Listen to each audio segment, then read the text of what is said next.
Good morning, guys. Welcome back to another edition of Gary's Movie Emporium. It's Monday, August 17th.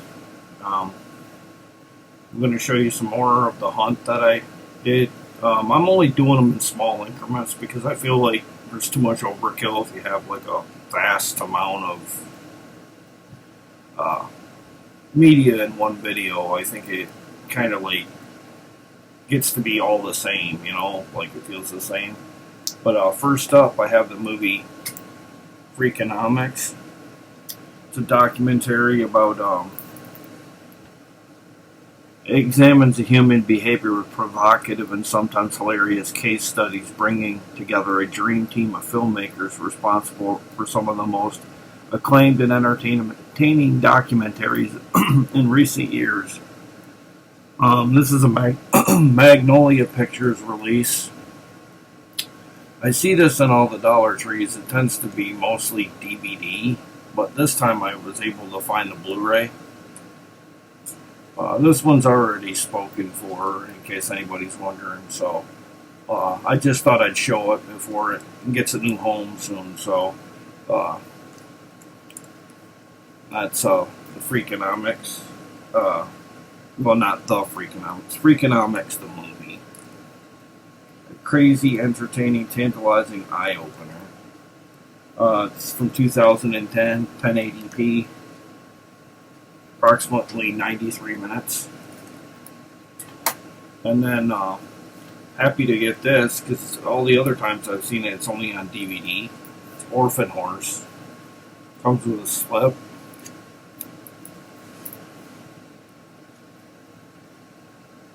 It's Blu-ray, DVD, plus digital copy. This is a 2018 Echo Bridge. 101 minutes. Stars Jon Voight from a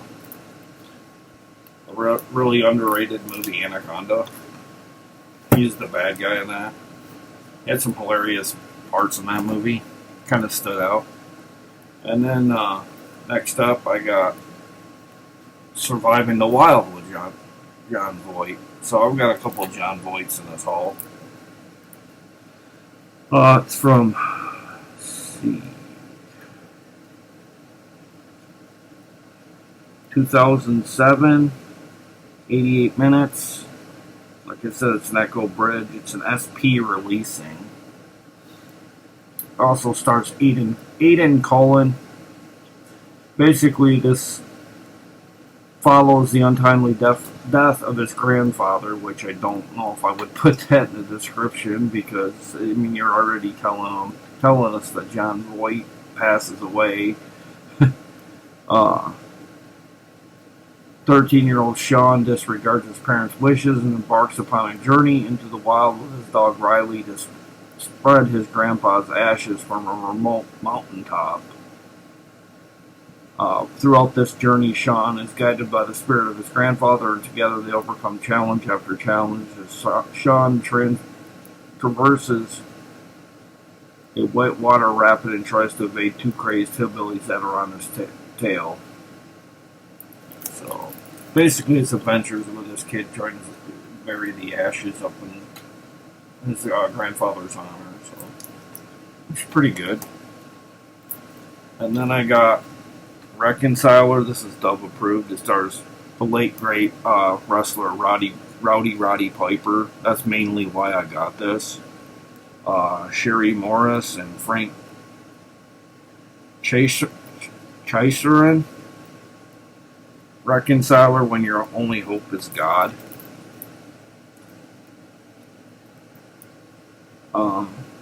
It's 2.0 stereo, 86 minutes.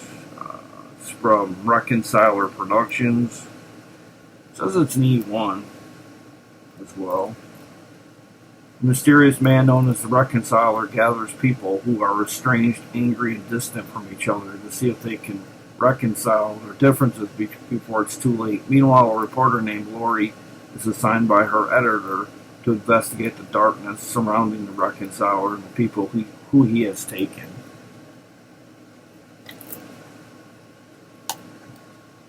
And then I got the John Wayne McClintock set, 10 bonus movies. Has Sagebrush Trail, Helltown, Riders of the Destiny, Rage at Dawn, To the Last Man, Abilene Town, Randy Rides Alone, The Fighting Westerner, Desert Trail, and The Winds of Wasteland. This is a 2018 Echo Bridge. Maureen O'Hara stars in the main feature, along with Stephanie Powers, which is the daughter of Maureen O'Hara.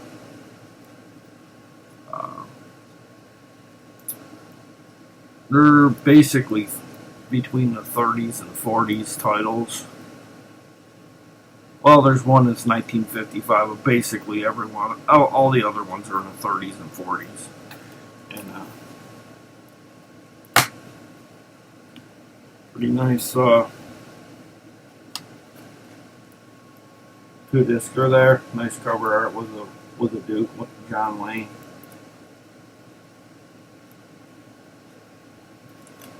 He played in a lot more movies than I thought. I knew he played in a decent amount, but man, it's like he played in like loads of westerns. I didn't realize that. Daisy Ridley, Mark Forrester Evans, and Liam Hughes in the movie Sprawl, the comic book that kills. This is Rey from the new Star Wars trilogy. It's good. I was happy to get that because I think she's a good actress. Plus, she's really pretty. It's a Wild Eye releasing, 2015, 82 minutes. I guess she finds that the deaths depicted in their pages are coming to life and targeting his friends. The appearance of a mysterious woman, Daisy Ridley, Star Wars, The Last Jedi, Star Wars Episode 9, who may actually be Death incarnate. Well, she must be play Death in this, and she runs into this kid named Liam. He's a high school kid, forced to face to face when what he has created, while staying alive long enough to rewrite the ending before it's too late. HorrorCultFilms.com says it's a highly original work that stands out in the crowded horror marketplace. This looks really good.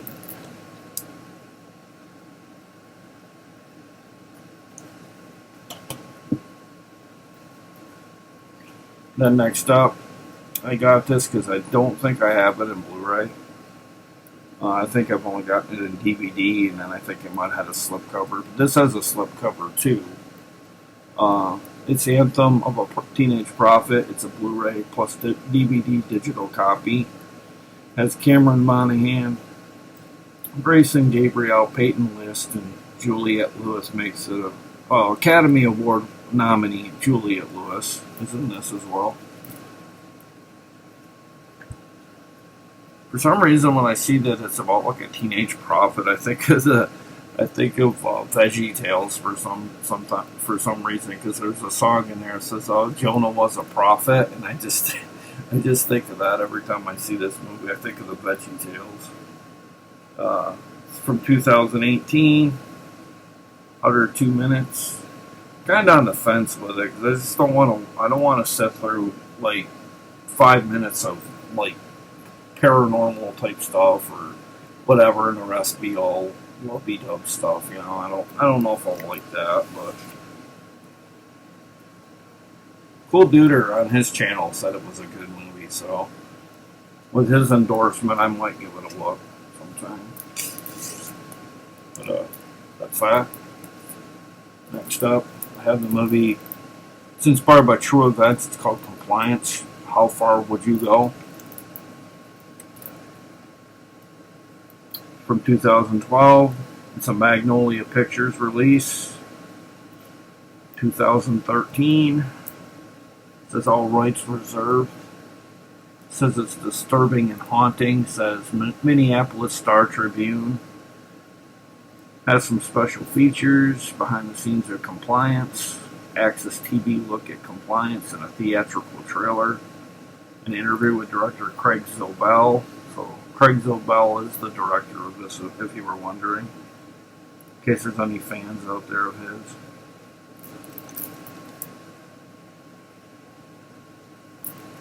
Hopefully you guys found a bunch of stuff out there in the last couple of days. I get confused as to when stores are going to put these out, because it seems like they'll put them out one day and 3 other stores will just set on it, and before you know it, it's the end of the week, and then bam, you go to the store and they're all picked over. I think they'd ought to be like mandated that if you can't put them out until a certain day, because I mean, it's okay to go out every day. It's just kind of waste your time sometimes. You don't know if you're going to get a jackpot or if you're going to strike out big time. And like when I go far away like that, it just kind of is a bummer that they don't have them out more. Like on a more of a team kind of thing. I think honestly the stores or the manager just wants to get it over with. So they don't have to mess with it. This movie is a DVD, the epic sports movie for the guys who don't deserve it. It's Balls Out, a.k.a. Intramural. This semester everyone scores. Gee, I wonder what they're talking about here. Hopefully nobody's offended by that. I don't think you would be, because it's just a girl in her underpants, or like really short underpants. 2014, hour and 40 minutes.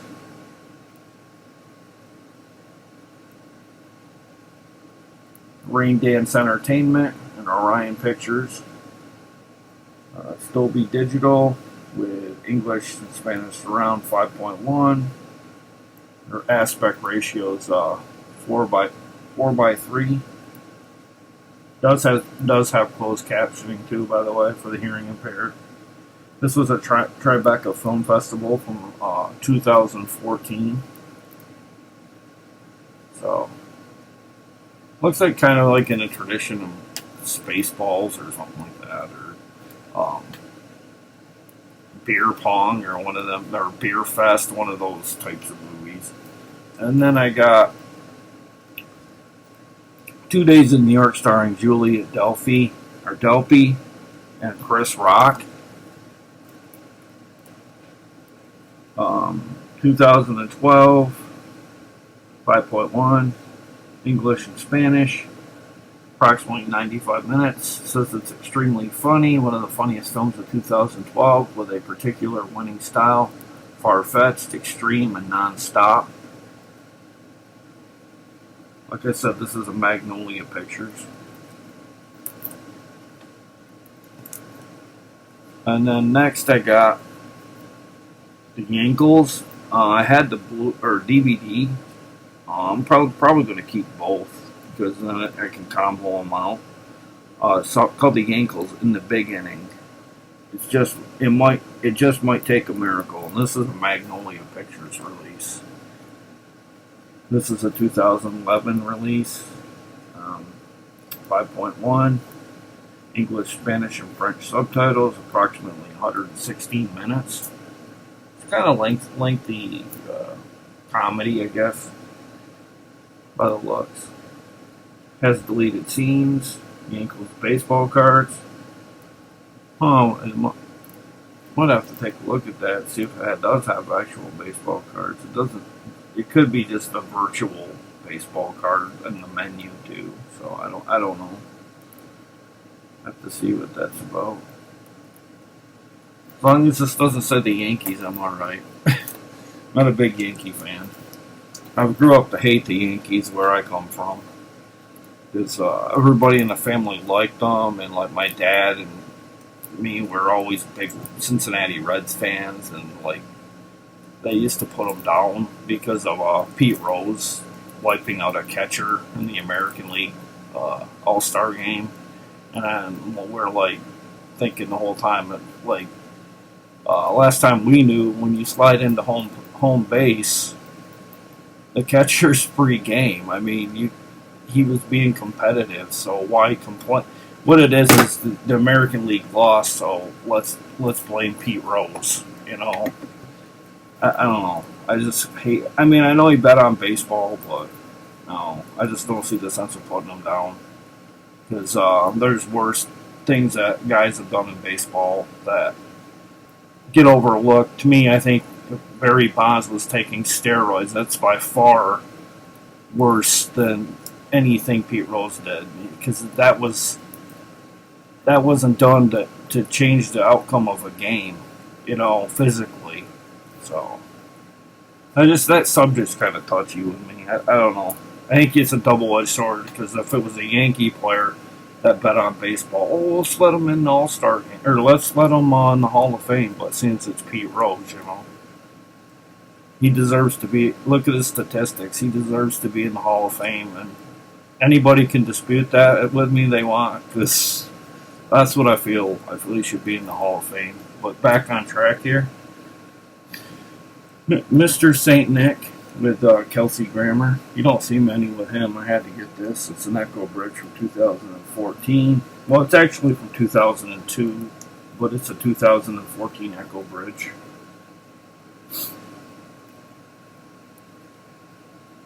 Basically, he's Nick Kelsey Grammer has never been interested in the family business, and why could he be?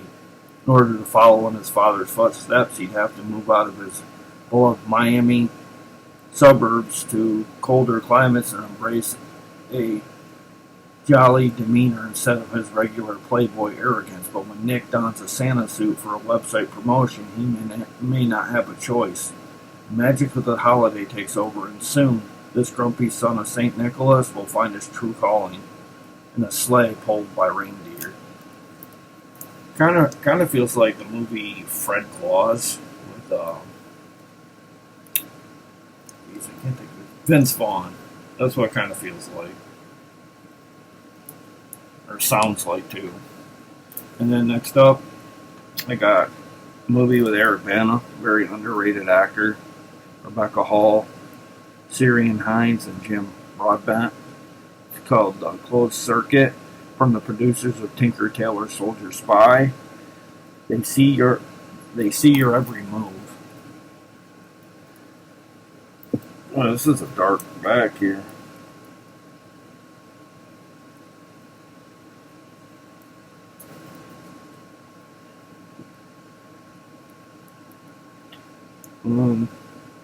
This must be a French Canadian release because underneath it it's like French writing.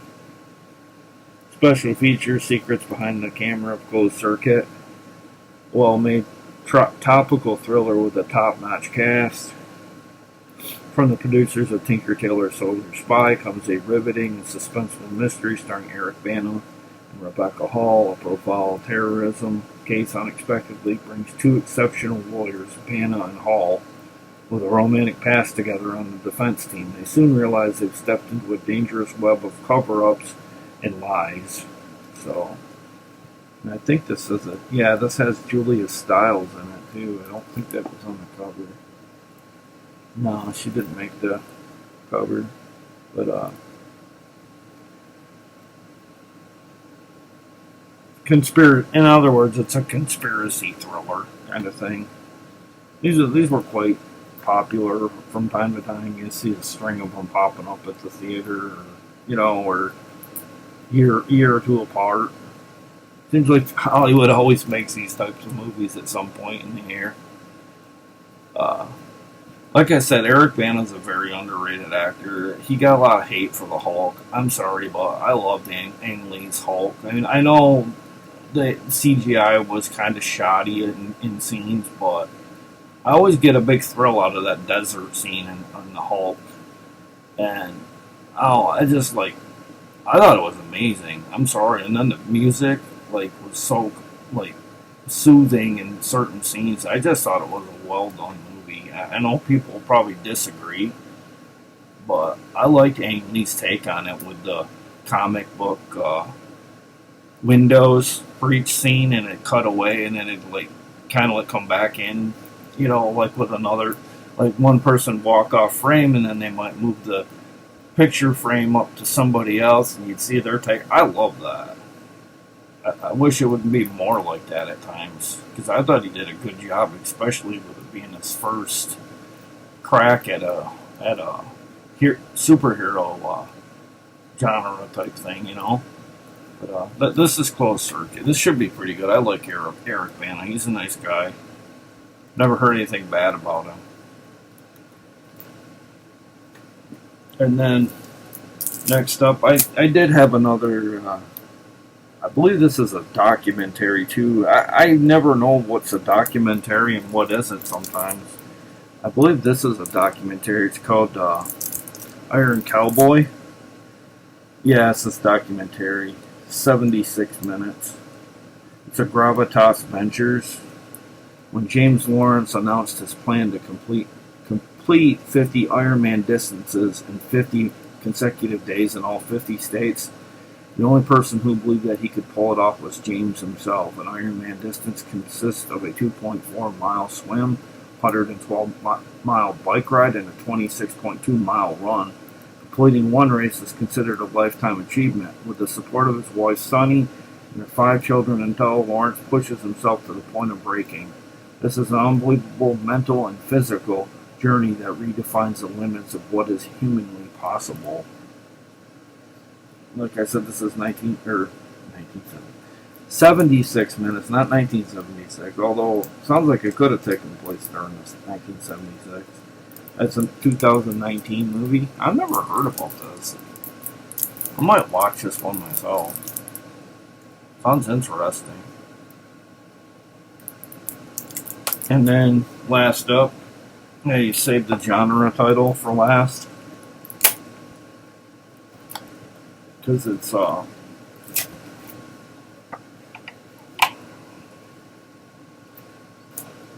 one that I don't have. At least not with a slip like this. I mean, this is super impressive. I mean, look at it, it's lenticular.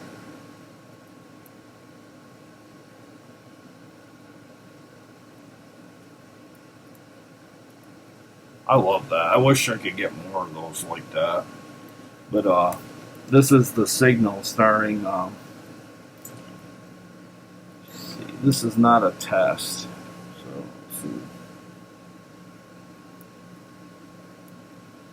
All I do know is kind of looks like the guy from Fringe, but I don't think it's him. Starring A.J. Bowen, Anessa Ramsey, Justin Wellborn, Scott Poitras, Sar Sherry Christian, and Chad McKnight as Jim Parsons. Magnet Releasing, Pulp Films, and Shoreline Entertainment. Has special features, deleted scenes, inside terminus, transmission intro, transmission 14, transmission 23, transmission 37, crosstown traffic, the Hap Good Story, the Signal director's commentary.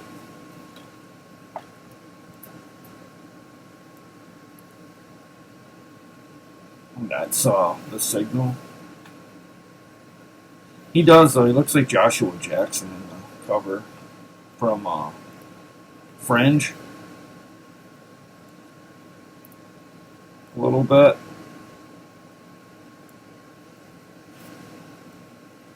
But that concludes my haul. I picked up quite a few. Just I'm kind of spreading them over, over time because I still got lots to show, and I don't want to bog you down with overly long. I mean, I think anything that clocks in at 40 plus minutes gets to be a little too long. But let me know in the comments below what you got, what you're looking for, that kind of thing. Because I can always look when I go back out on Thursday. I can always look and see if I can find those certain ones, and I can let you know that I found it or not. And I can make a list or something, and when I go out, I'd know what to look for. Hopefully we can find a little something on Thursday. I hope the store that we're going to doesn't put them out early, but like I said in the earlier part of the video, that they're not, Dollar Trees are great for the movies, but they don't put them out all together. You know, like, I think there should be a date you have to do it, you can't do it before, and you can't do it after. You know, that, to me, you gotta have, you know, somewhat of a stable store to do it, you know, because I mean, we're lucky enough to find out when these stores are doing this, and I mean, that should be our, you know, to our advantage, because we're listening to other people's videos, we're passing the word between in the community of YouTube, and really, I mean, that's our advantage, you know. That's, you know, that's just the way it is, you know. But thank you for watching, and I'm sorry if I ranted about the Pete Rose thing, but I really get touchy with that, because he's a great baseball player that didn't deserve how the treatment he is. You'd think he murdered a bunch of people the way everybody acts about him. But anyway, stay safe out there and use good judgment out there. If the store's over full, it isn't worth getting the movies. As much as we all like to get our collections built up, it's not worth getting sick. I do think the pandemic, despite what people are saying, I think the pandemic is going to be better soon, rather than outbreak number 2. I think Dr. Fauci likes to scare the bejesus out of people, honestly. Gets ratings. I'm not saying that people aren't getting sick out there, because that's not true, but I don't know, our cases in our area have been pretty much steady, and then when people go into self-quarantine, they're, you know, in that 2 weeks, like, the cases go bye-bye. And I never really see the actual people that get the sickness, so I don't know if it's more media overblowing a lot of it, because I'm starting to feel like this is being done to make everybody look bad in Washington, too. I kind of feel like this is not a conspiracy, but I kind of feel like, you know, it's kind of like prolonging a little bit, like our government's not doing anything to get stimuluses to the people or anything like that. And I don't know, I'm getting a little tired of the media acting like we should live in lockdown the rest of our lives. It's just like my take on sending kids back to school. I'm sorry. I think all kids should be going back every day of the week. When my wife has to go to a store and work in a deli and continue to do this on a daily grind, I'm sorry. Kids should have to go back to school every day. We can't. I know it's a lethal disease, but we got to start standing up to stuff, or our immunities are going to be terrible if this were to happen again. And half the time, people aren't even showing symptoms of COVID, and it's passed, and then nothing happens. So, I mean, I think it more or less depends on if you have underlying problems, which are, you know, to do with breathing, and, you know, you get colds quite often. I think it has a lot to do with people smoking, doing drugs and alcohol, like obsessively, poor hygiene. You know, there's many reasons why I think it goes on. So don't let the media overplay this a little bit either, because I think a lot of it's getting to be overblown. I mean, it's ridiculous. Our governor is telling parents that they can keep their kids home basically 3 to 4 days out of the week, and I'm like, what's the sense of sending them for a day of school? You're going to heat the schools in the winter. You're not going to have enough kids in school to even, you know, that's a lot of waste of money.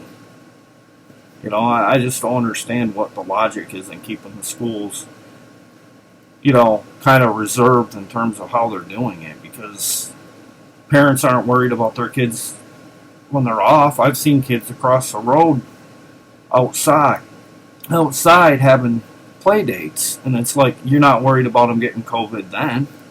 why are you worried about them going back to school and getting COVID? Because where I worked as a janitor, if that janitor's not doing his job and kids get sick, it's because the janitor's not doing his full potential. Because what needs to be done is people need to step it up in these schools. If they have to work a little harder, so be it. Life has changed due to COVID. We got to start doing like better things to keep it at bay. You know, it's kind of lies on us, not the disease itself. We got to do our part to keep it at bay as well. We can't expect it's just going to up and go away. We got to use sanitizer, you know, use masks, all kinds of stuff. You know, we can't assume, oh, it's been with us too long, so it's going to go away. We'll wipe it away when we start making that extra effort. A mask when we're in big groups, you know, gloves, sanitizer, or heck, just washing your hands. You don't even need sanitizer. I mean, it's common sense. I mean, have we gotten that vain that, you know, we're untouchable? We think we're untouchable. The Earth's problems with health and stuff. I mean, we're getting to the point that we need to do more on our part to make it go away as well. It's not all on the government. We need to band together as people. And I know there's protesting going on, but I don't get the protesting when it comes to this bigger crisis. The pandemic is the biggest thing that's going on. I say we beat this pandemic, and then you want to do all the rioting and all that stuff, do it afterwards. Don't do it now, because it's not worth getting COVID to protest. I mean, I'm sorry about the ranting about everything, but I'm just kind of a little fed up with the way the world is right now. It's just, if I didn't have movies, I would go crazy about it, but I'm apologize about running over, but let me know your thoughts down below. Just don't get too political, because politics tend to get bad, and I'm not here about, I like Trump, but I'm not going to argue with people over him, you know, because as much as people hate him, he's done a lot of good too. And I don't know, I'm just like gonna leave it there, because I ain't gonna like go into a rant about how good he is and stuff, because I know he's not perfect. I disagree with a lot of his policies, but you know, I wouldn't want a president's job right now. I mean, there's nobody right now is gonna turn the country around that's in the White House. That's all I got to say. So, you all stay safe out there. Sorry about the political rant. Sorry about the P-Rose rant. But there's just a couple of topics that are really touchy with me, and I had to get those off my chest. And at least let you know what my views are on things outside of movies. But y'all stay safe out there, and I'll see you probably tomorrow or the next day.